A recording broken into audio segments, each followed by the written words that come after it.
Welcome back to another Slater theory and a bit of an update.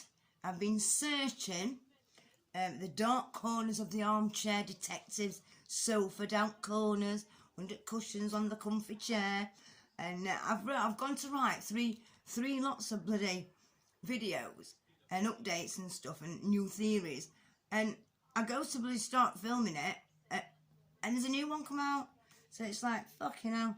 So, this is what the new one is, guys.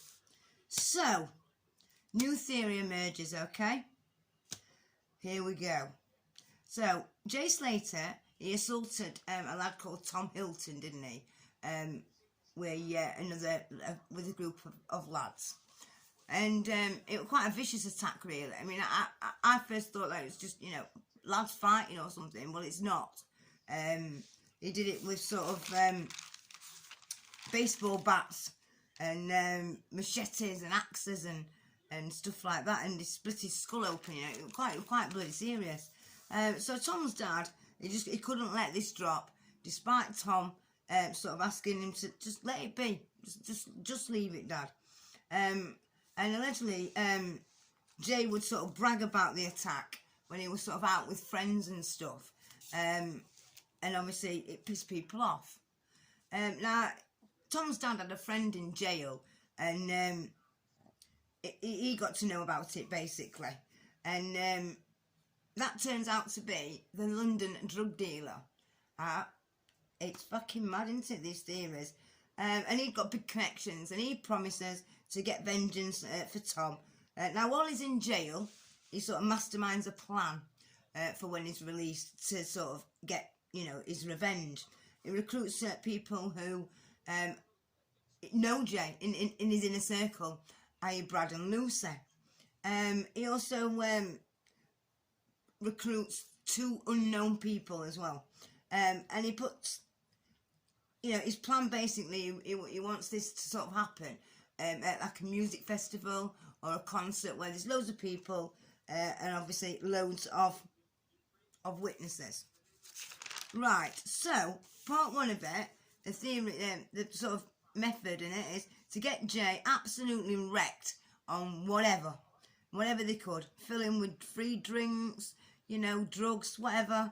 And London Gangster and his friends would sort of befriend the group, and build up Jay's trust, complimenting him, laughing at his jokes, that sort of thing. But Lucy and Brad have obviously got to pretend that they don't know him. Right, so part 2 of it, and this is the night in question. So Lucy would get Jay absolutely wrecked and then leave the venue early, but getting as much sort of attention as she could, making sure that people seeing her go home.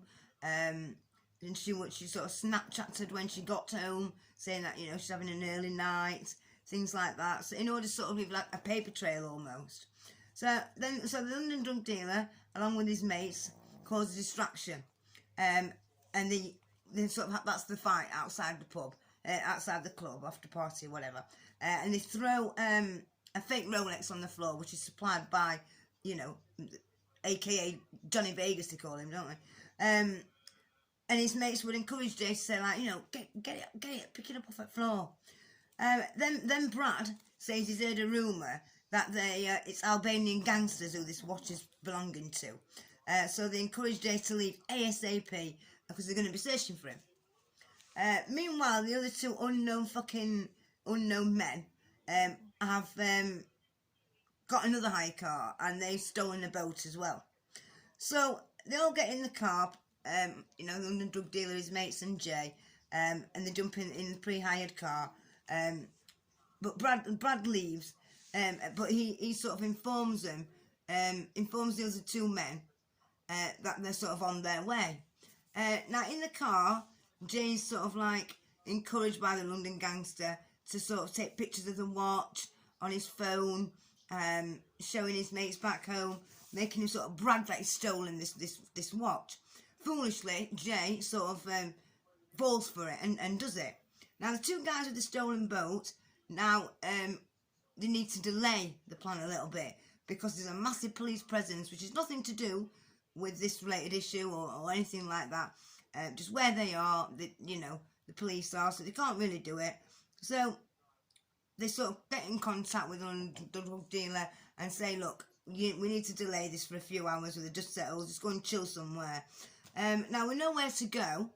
He decides to hire the Airbnb using a false name, and they sort of head straight there. It's about an hour's drive away, and he only books the Airbnb for like 2 hours, which does raise a bit of suspicion. He waits for the signal from the boat boys, and he tells Jay the Albanian gangsters are tracking his phone, and he convinces him to sort of pass the phone to him, and he tells Jay he will drive in the opposite direction to confuse the gangsters, basically. And it's unsafe for Jay to come with them in the car, but not to worry as they'll come back for him. He also tells him to go and knock on a random door of the neighbours and ask for directions. And once he's got these directions, to a bus stop or whatever, he needs to go in the opposite direction. And this is to sort of confuse the gangsters, because if these so-called gangsters come and they ask the locals, blah blah blah, if they get the right one, they're going to say, oh well, I sent him that way. So that's why he's told him to go the opposite way. So they set off back home where they're originally staying, the London gangster and his friends, and they sort of gain attention on purpose again, with them sort of placing them in the right, bloody Snapchatting or whatever. They tell the boat boys to buy burner phone to go and collect Jay and sort of finish the job. And Jay's collected and placed it in the boat. Now the drug dealer gives Brad Jay's phone to make fictional, false calls basically to himself and to Lucy, and also Snapchats pictures from Jay's phone, like what he took in the car and stuff. The phone is taken to the mountains where it was found and smashed and deserted and left it, and Lucy's a bit worried that people are sort of gonna get suspicious, and she's panicking flapping a little bit. And the London gangster tells her, when you do, they're gonna ask you and news stuff. When you do any news interviews, make sure you got your back to the camera, so any body language experts won't be able to sort of read your body language. So that's why the interviews, she doesn't show her face apparently. And then he also tells Brad that if he's sort of under the influence when he does an interview, he still give a false reading to these, body language experts.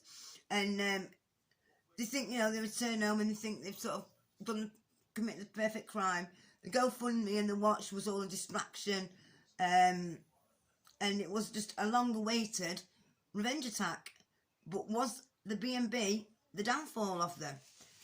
Now also, where they've been searching, and where his phone was found, they found signs of life, and they found some shoelaces tied to bloody twigs, in most like a horror movie symbol, that sort of thing, a bit weird.